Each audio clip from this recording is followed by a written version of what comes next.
Good day, everyone. Thank you for the invitation to present at this wonderful event. The topic of my talk today is quite contemporary, I would say, as it deals with the policy reforms and in particular the responses that multiple countries have adopted to tackle the COVID pandemic.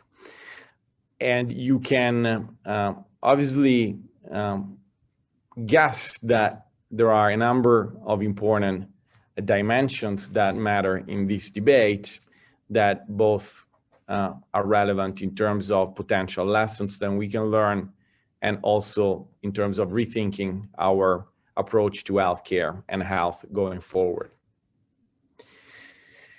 Before I enter the presentation, I would like to take the time to acknowledge and pay my respects to the Pamela clan of the Awabakal people, the Awabakal and Woromi nations, and the Darkinjung and Biripai people, traditional custodians of the lands of elders past, present, and emerging, on which the campuses at the universities of Newcastle are located.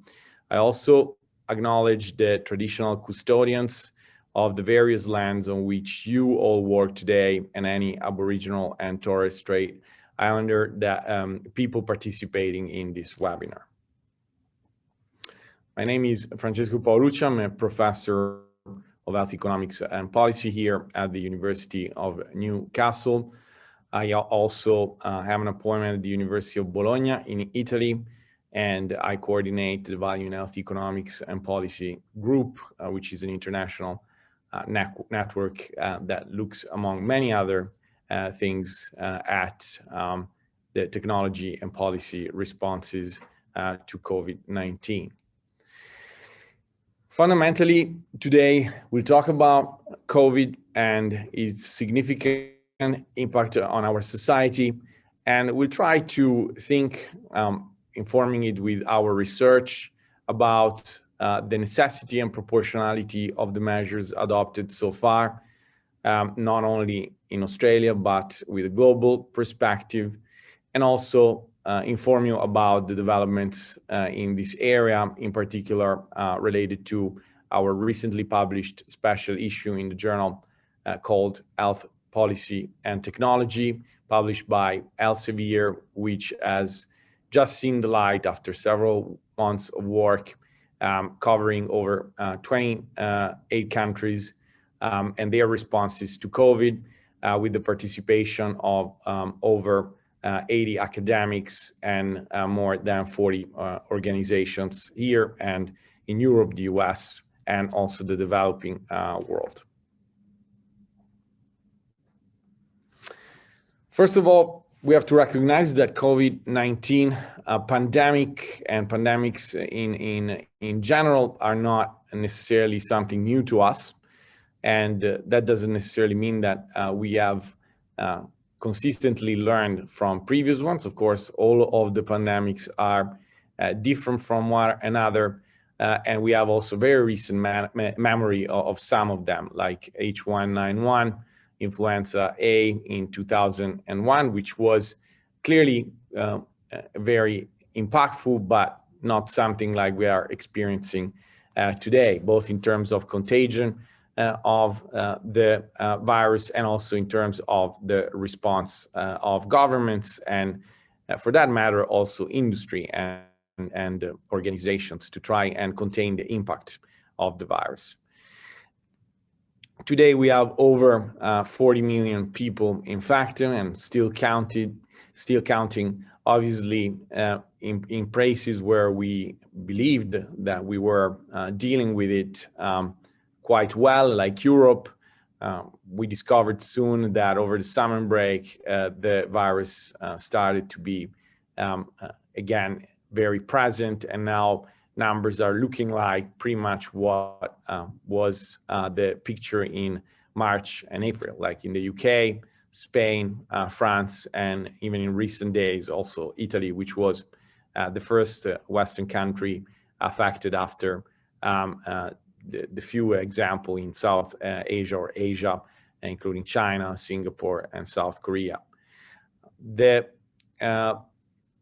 peculiarity of this virus, of course, on top of being extremely contagious, it's also very dangerous for particular age groups and groups with comorbidities. In fact, most of the over 1 million deaths that we can count today are in particularly aged populations and with individuals with one or more comorbidity.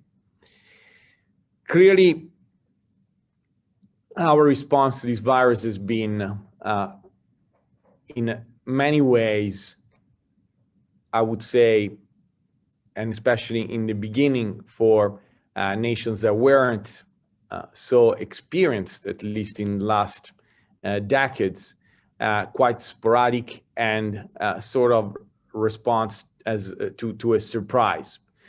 We thought largely, and I would start this by acknowledging the response of the Italian government as a real surprise in terms of our degree of preparation. We thought probably that we were more equipped for this pandemics, both in terms of surveillance and detection, and also in terms of healthcare system response.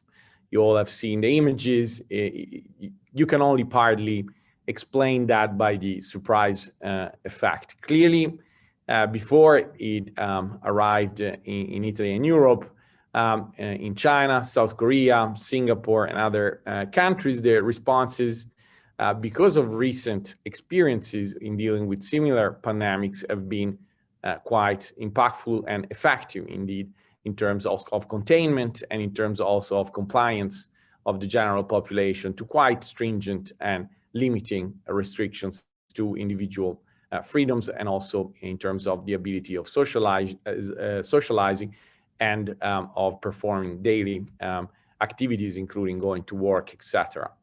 That was the very first challenge that we had to face, and I would say that these are the strategies. Probably you've seen them sporadically also on social media and the media. The responses to pandemic in previous centuries have been very similar.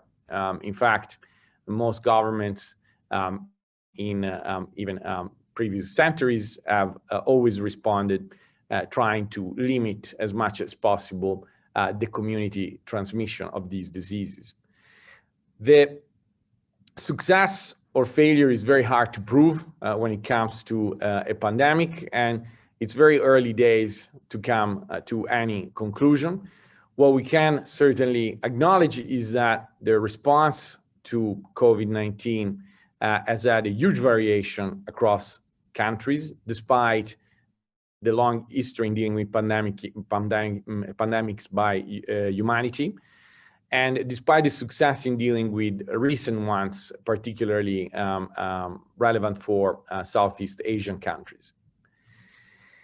The variation in the responses to the pandemic has been not only across countries, it has been countries, it's been also within countries. And we know quite well this by looking at not only the design of policies, but also the implementation of policy and technology rollout in Australia. So the response at the federal level versus the state responses have seen and are still seeing a high degree of coordination. And however, there is and has been also quite an important variation in terms of our ability to implement some technological responses. Look at, for example, contact tracing and the great work in New South Wales that has occurred almost immediately. And of course, that has not necessarily been matched by all states, but increasingly, and by learning, of course, this is getting better. And also in Europe, you might claim the same despite the initial failures because the cases were too many. So contact tracing doesn't necessarily work in terms of, well, it works depending on the scale of the contagion.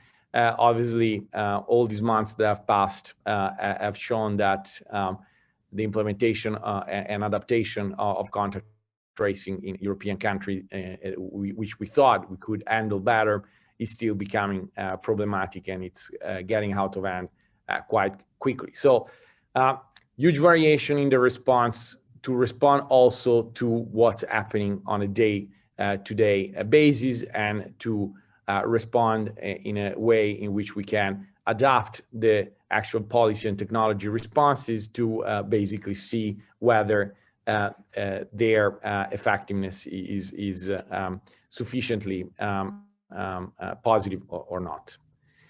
Obviously, that is quite important from a political perspective, or if you like, from a policy objective perspective, because you face as a state or region or country different political cycles, and at the same time you also face different policy objectives.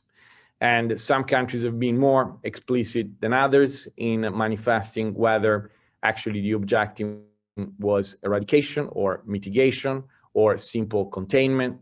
Some were also completely confused, including the claims made in the very beginning of the pandemic towards the Swedish strategy of being aiming at achieving herd immunity, which was never really a declared strategy in Sweden, and was perhaps in other countries, at least in the words of the leading politicians in the very initial phases. You might recall the US and UK administration referring to that, and even to the Swedish response, which I repeat, was never explicitly advocating for an objective such as herd immunity, which we know can only be achieved really by vaccination and active vaccination, which is not, unfortunately, something that we are in possession at the moment. So that is important to say, because the reality of organizing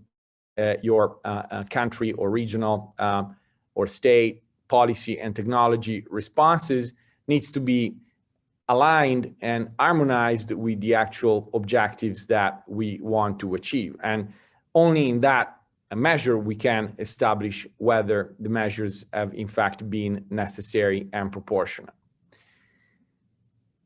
Obviously, this discussion is dynamic. Objectives and instruments might change. Objectives may also be updated and modified consistent with the success of the strategy so far, and also they have to come to terms with the reality of the many factors that influence the achievement and the feasibility and the actual possibility of achieving some of these objectives. Clearly, and I make one simple example, the geographic elements of a country or a region, so its degree of isolation matters and may determine, in fact, that the objective might be, in fact, more ambitious, including elimination, like Australia has been trying to do for a long time, similar to New Zealand. They are fundamental islands, so they can isolate better than countries that are exposed to a high degree of connectivity.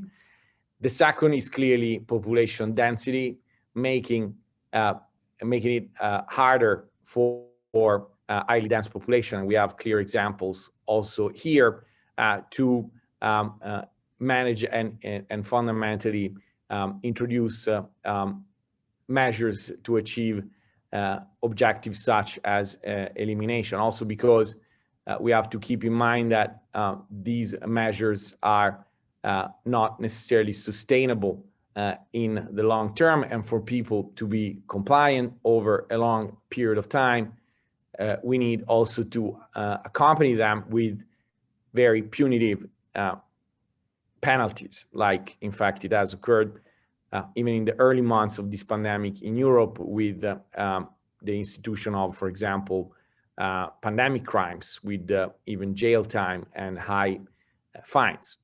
So all this is to put things into context.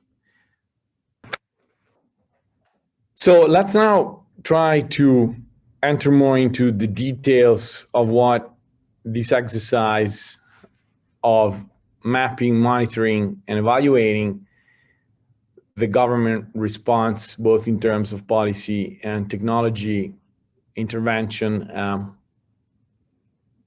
demands and requires. In particular, considering that all these exercises are done while this is happening. So there is a lot of dynamic changes going on in fundamentally trying to document inputs and outputs to actually basically set the new policies. So the starting point, I think, in terms of government response that needs to be acknowledged is that almost deals with one fundamental question: how we can respond to this in an optimal way. And I think a lot of the discussions tend to initially be on trying to achieve this optimal result and clearly set the standard of the responses to that end. Obviously, I may have to stop this, sorry.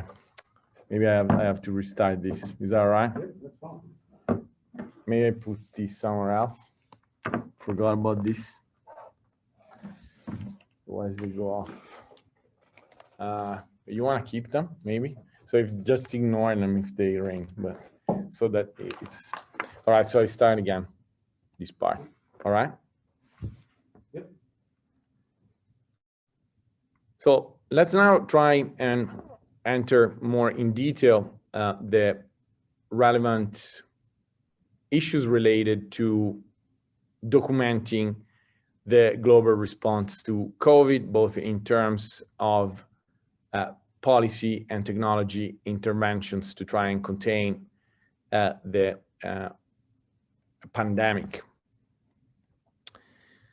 When we think in terms of documenting input and outputs, obviously the first objective of most countries has been to think in terms of optimality. So what is it that we want to achieve and how we can best do that? Obviously, that exercise, when we think in terms of a dynamic pandemic like COVID is, on which we're learning every day, in particular in the beginning where very little information was disseminated or available, the second best approach is, of course, to try and, based on errors committed, improve gradually the response. And of course, that degree of flexibility is quite important because the fundamental objective is to avoid the worst and trying to learn continuously from the gradual policy and technology responses introduced. Obviously, we need to keep in mind that to do that, we need to have a pretty rapid evaluation process of what the policies are capable of doing or incapable of doing. So we have to have a pretty sound input control of policy and technology intervention. And at the same time, we need to measure it against the actual objectives, whether they need or not to be revised, and that in relation to the outcomes. And the outcomes in a pandemic are many. They're not only health related, they're also healthcare system related. For example, the saturation of ICU units. It's more an output, in fact, and also outcomes that are about economic performance and a number of other spillover or collateral effects that may be related to the fact that individuals seek less preventative care, even screening practices for conditions that might be having a very high sensitivity to the time of diagnosis. Obviously, that has an impact on the individual health, but also on the healthcare system ability to respond and treat these conditions. You may think about cancer screening, for example, and its importance in early diagnosis and early treatment. You can also think about other important outcomes that might have deteriorated underlying conditions, or they might have caused conditions, or they might be actually the direct consequence of COVID, of their responses to COVID, which have increased, for example, isolation, and thereby have been documented as fundamentally, in some cases, fundamentally as new pandemics, like the impact on mental health and mental health care demand. Pretty much globally, in some countries like Australia, it's clear that this is a serious problem already now, which the government has tried to respond by increasing the resources and the opportunities for individuals to seek help. Obviously, that is also a function of other important dimensions, including economic growth, because obviously these measures can only be sustained in certain parts of the world. Of course, as I discussed before, there are a number of discussions that have occurred and that have been fundamentally informed by the range of objectives that countries have set for themselves. And these, in the very beginning, were very focused in the beginning of this year on trying to limit at all costs the contagion and the spread of COVID, to try and reduce it to very low numbers in the hope that we could then get out from it and go back to our normal existences. It's now clear that that strategy has worked to some extent. Most countries, as you have probably heard or read in Europe, have gone back during the summer period to quasi-normal lives. It's clear now that with the return of the second wave, which was quite predictable, we're now back with the dilemma fundamentally dealing between should we lock down again, or should we find a third way to find a way indeed to live with it. Clearly, the evidence at our disposal is greater, the treatments are better, the testing capacity is also better, and optimistically, we might also think that the behaviors in terms of hygienic, so the social distancing and so on, have also improved. So that needs to be taken into account because it is clear that we have to find ways until a vaccine is found, if found, to basically live with COVID. And that basically means redesigning policies that are sustainable and flexible enough to move from one extreme, normality, to the other, complete suppression of freedom, that is extreme form of lockdowns, by looking at the important metrics that we might think of, which are not necessarily only absolute metrics, including the number of cases, but rather the ones that should preoccupy us because they might contribute to the collapse of both the healthcare system or the economy. Obviously, when you have a shock that interests not only one particular region, but that it interests simultaneously many parts of the world, because perhaps it wasn't possible to contain it to the area of the very first outbreak, like it happened in previous pandemics. You are in presence of an external shock that it's very hard to measure in the first instance, and then it's very hard to control over time. Obviously, that also makes complicated the national or regional responses, and it makes them almost fundamentally dependent on other regions and other countries' responses, especially if we do want to reopen our economies, including our important economies that are, for example, tourism, higher education, which have been greatly impacted and depend on global trade and international travel. So obviously, the fact that it is an external shock that many countries are currently facing makes it hard to deal with it in isolation. The global coordination and response has found its challenges and can certainly improve going forward. Obviously, it needs to be also recognized that not all countries agree on what I was referring before, which is the policy objectives and the instruments that are designed and devised, and also the freedom they have to implement them. Because, of course, restrictions do not apply to all countries in the same way because of the underlying regulatory or constitutional provisions. Obviously, this increases the degree of variability and variance in the responses and the objectives, and make it quite hard to find a one-size-fits-all unless we really have a coordinated and global response, which by all means, from an economic perspective, but I would imagine also from an epidemiological perspective, would be clearly the optimal way to deal with a pandemic. Now, to try and help this coordination in the absence of a unified, unanimous, and harmonized global response, there are a number of important projects. I name here three without forgetting the existence, of course, of others that are really mostly trying to focus on the one hand in monitoring, tracking, and document the inputs, so the policy responses in relation to the declared or non-declared policy objectives.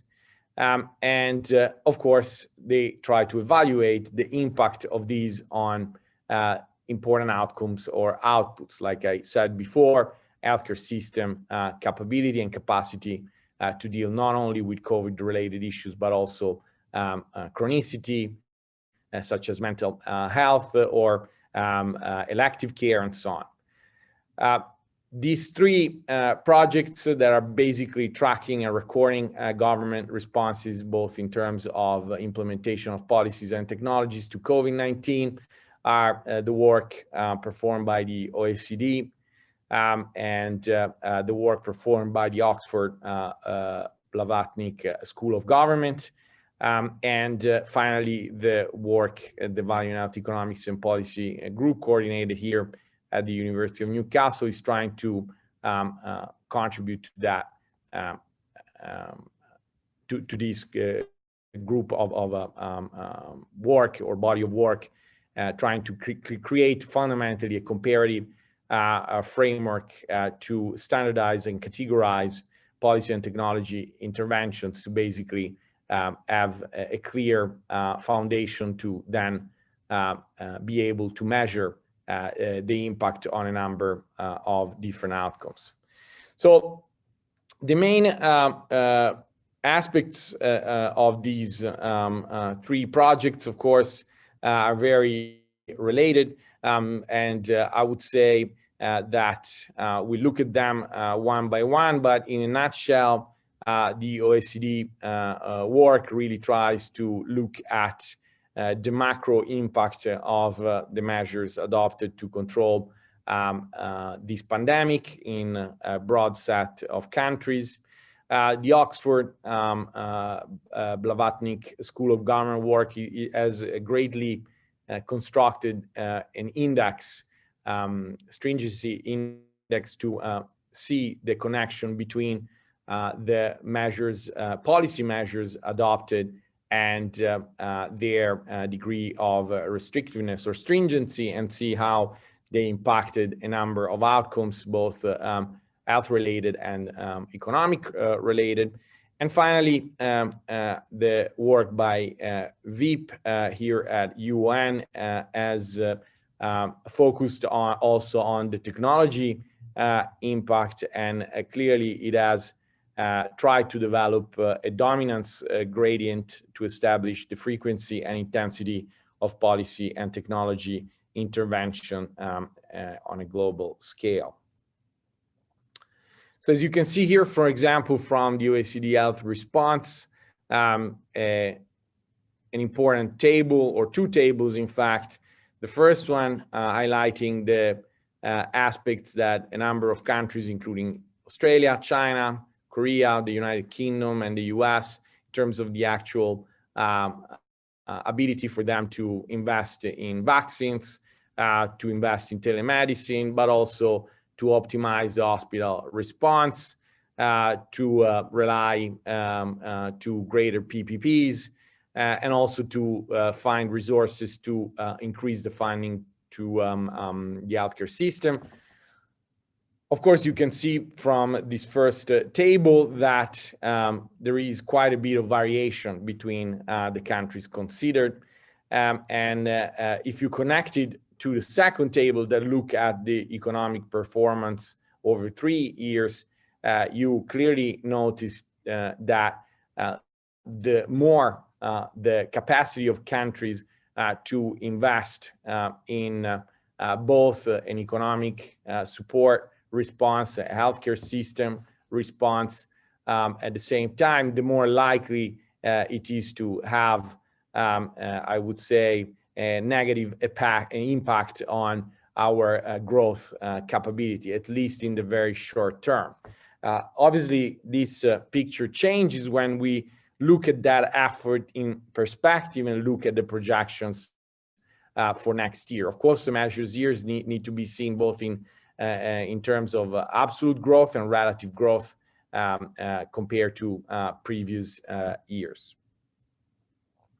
The contribution of the, among others, of the Oxford Stringency Index is clearly in relation to create a framework for us to utilize at the country or regional level and basically inform decision-making around a synthetic measure capturing the risk of opening, or rather, instead of keeping fundamentally tighter measures to both individual mobility and social and economic activity. I think it's an incredibly important measure to understand what the risks of opening are. Also, it might, over time, be even more robust in terms of the timing, of determining the timing of loosening or strengthening responses to COVID-19. Now, when it comes to the work that we have been doing in terms of designing policy and technology response in a pandemic by the Value in Health Economics and Policy Group, which is an international network of academics and industry partners that has been, I would say, quite an effort to generate, create, and coordinate, but a very pleasant one in the sense that it clearly created an important platform for us to start thinking on how and to what degree standardization can be achieved. As we've seen, existing indexes and trackers do record the number of responses over time and provide a category of each policy interventions. What we try to do is to understand really the scale of the pandemic response and whether not only technology, but not only policy, but also technology responses have been and continue to be necessary and proportionate. Obviously, to do that, the first step has been to create a taxonomy that standardizes responses and makes them comparable. And while doing that, the exercise has been also to try and measure the frequency and the intensity of the interventions by recognizing, in fact, that some interventions dominate others, making them redundant and perhaps not proportionate, and that, of course, in relative terms. What are the four main categories of the policy and technology framework that we have constructed? The instruments that tend to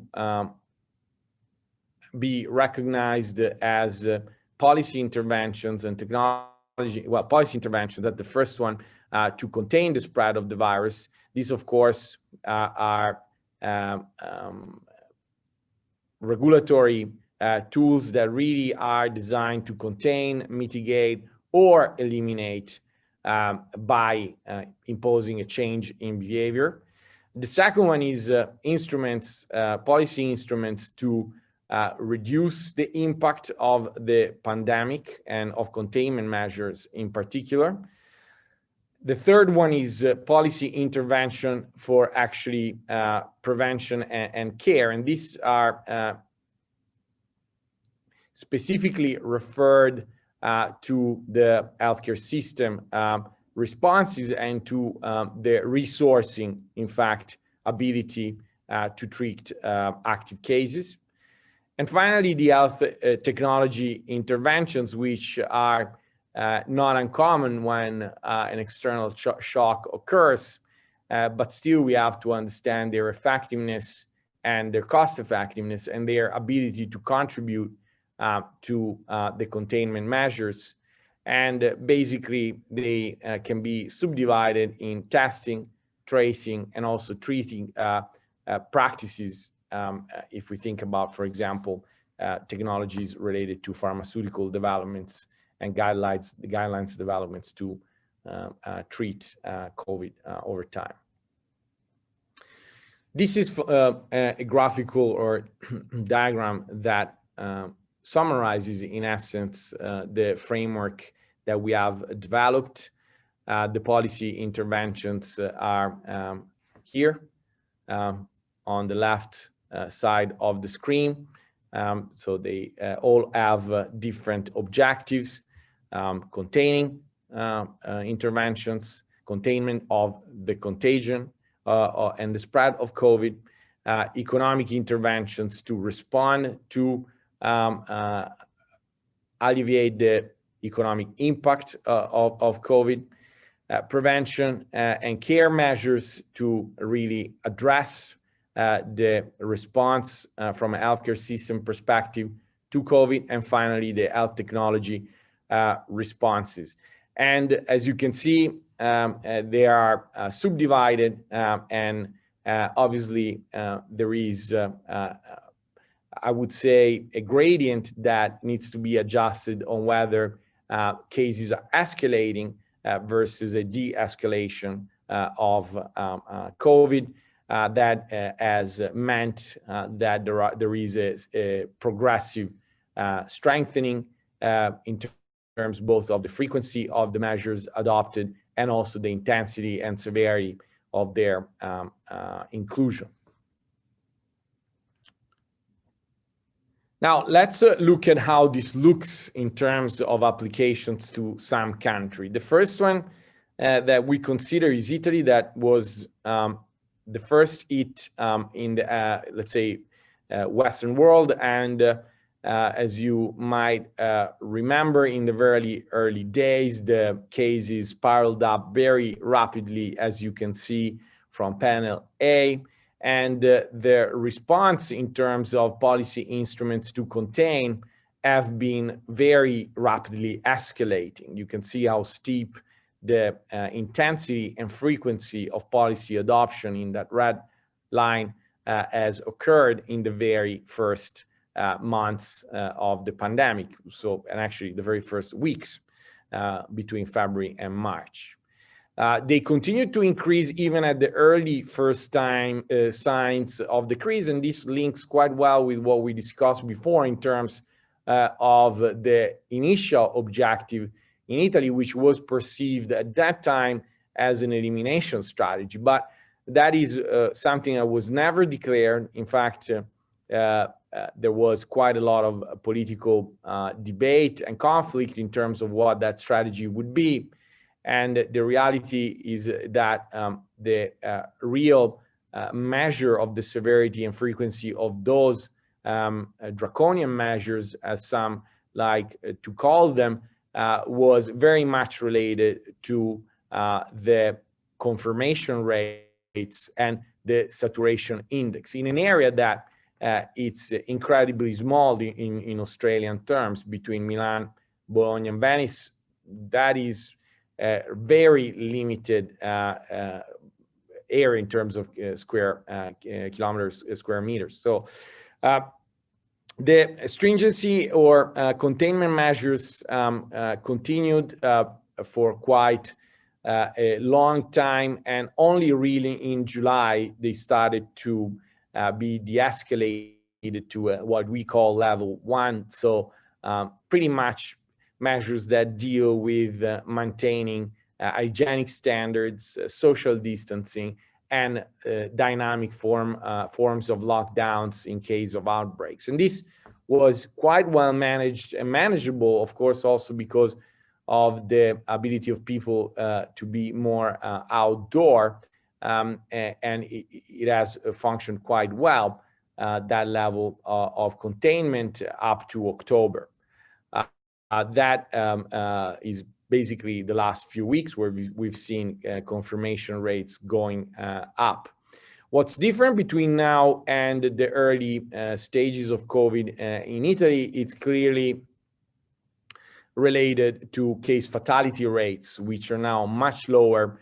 And that is certainly, as we can see from panel B, related to the ability of the healthcare system to respond to higher number of cases, and also to be able to respond in terms of not only prevention, but also treatment and guidelines for the treatment of COVID. What has this all meant in terms of economic impact? In panel C, you can immediately see that up to the first lockdown measures, the economy was not incredibly strong. And that is true in comparison terms for the whole European area. And as soon as the interventions were put in place, there has been a very significant and dramatic drop in economic performance. That, as you see from panel C, has almost had the same response both in frequency and intensity in terms of the stimulus packages. You can see how steep the investment in the economy has been, and it has kept those level of support pretty much up until now, which has also been supported by the intervention of the European community in the most affected countries by COVID. Finally, in terms of technology, we can see pretty interestingly the connection between the hospitalizations and the testing, tracing, and treating practices. And you can see that when you look at, for example, testing practices, the levels initially of testing were quite low, which meant that early detection was almost impossible. Tracing as well didn't function well in the initial phases. Now the hope is that it works better, and that you can see from the graph that until these measures reached reasonable numbers in both testing and tracing, the hospitalization rates were clearly high, strong, and sustained. Obviously, that needs to be relativized by considering also the treatment strategies that have been adopted, which clearly have been improving over time and keep hospitalizations, and not only hospitalization, but also severe cases of hospitalizations to a lower rate. Of course, this is all vulnerable to or subject to the actual potential underlying degree and risk of a really sustained surge throughout winter, which is pretty much starting now. If we look at the same for New Zealand, the response has been in New Zealand extremely strong, both in terms of containment measure and support. It's been very discreet from zero to everything, I would say, in terms of the strength and the tools adopted to limit the contagion and support the economy and the healthcare system, which basically has secured for New Zealand a rapid exit. And that is in terms also of recuperating in terms of financial and economic performance. Obviously, this is related, and this is probably similar to what we're observing here, to the nature, geographical nature, and also density of population of both New Zealand, Australia, and other countries that can control their boundaries and mobility better outside, at least, of large, dense cities. Finally, we have the application to the US, where the response has been quite slow. If you see in terms of containment measures vis-a-vis confirmation rates, it's been pretty clear that the investment also in the infrastructure in healthcare has been quite massive, and with a pretty volatile impact in terms of fatality, which is now still extremely problematic in some parts of the United States. And the stimulus measures have really kept the economy afloat, and to be able to really determine the relative weight of testing, tracing, and treatment, we need to really wait what the results of this new wave in the US might be going forward. So what is it that we aim at providing by developing this approach? Clearly, as I said before, a gradient that allows us to observe and influence the policy design and policy strictness on the set objectives. Secondly, it's important to consider how that can be useful complementing other approaches developed, as mentioned before, by Oxford and the OECD.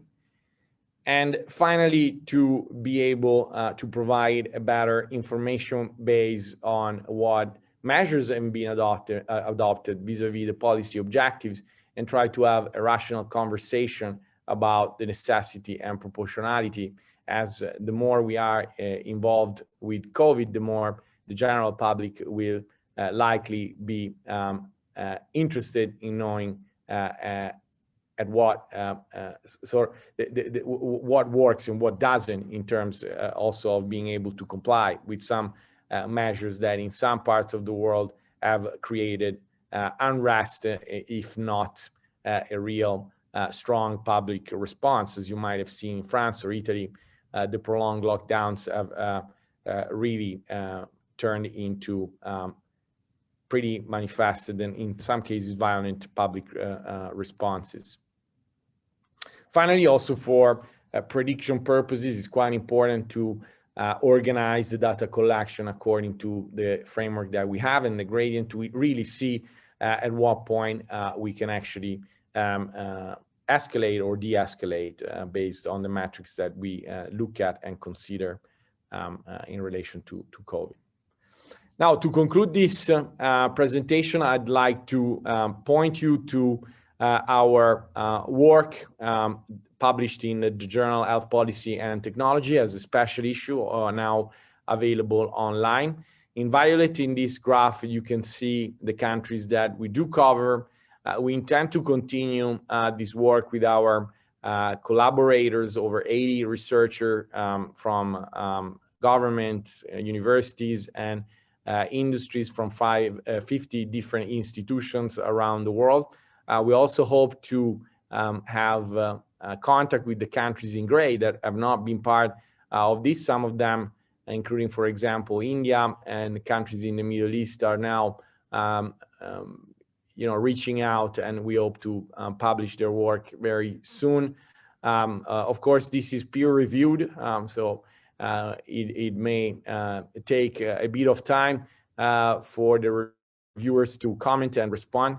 And of course, it's based on that process that we decide whether the articles will be published in the context of our health policy and technology Elsevier publications. In addition to this, we have had in the special issue not only country perspectives, but like, for example, the Spanish paper that I report here, the Australian paper is there, Italian, and so on.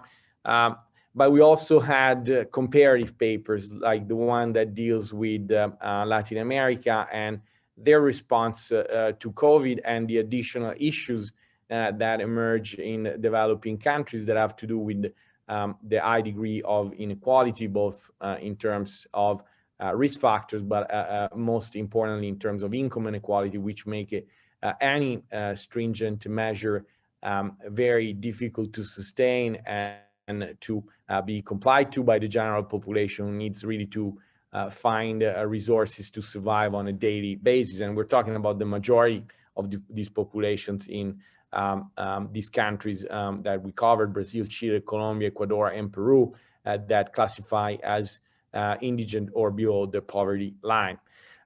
Finally, we had the great contribution from our colleagues at the Australian National University, the Center for Mental Health Research, led by Luis Salvador Carulla and Sebastian Rosenberg, that contributed a couple of papers really looking at the mental health care system response, trying to identify gaps in several countries and try to describe how the response to COVID has been, pretty much to understand what should be going forward our delivery capacity and how we can even rely on instruments that might substitute to face-to-face responses and treatments, such as telehealth, and ensure they are delivered in a safe and quality way.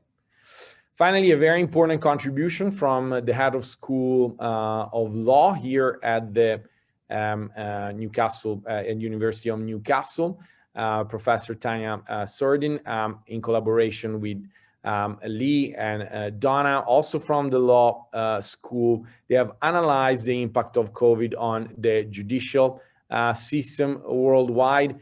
And this is extremely important because when you move online, you have to keep in mind that the rules of law and their application might be impacted, both in terms of accessibility to a fair trial, which is not a given for all people in every socioeconomic group, for example, and obviously the considerations that might be necessary to bring forward when it comes to dispute resolution and even negligence in dealing with the response of health professionals when it professional healthcare systems, I would say more broadly, when it comes to COVID. And last but not least, it's very important from a juridical and legal perspective to understand once again the legal basis for some of the measures adopted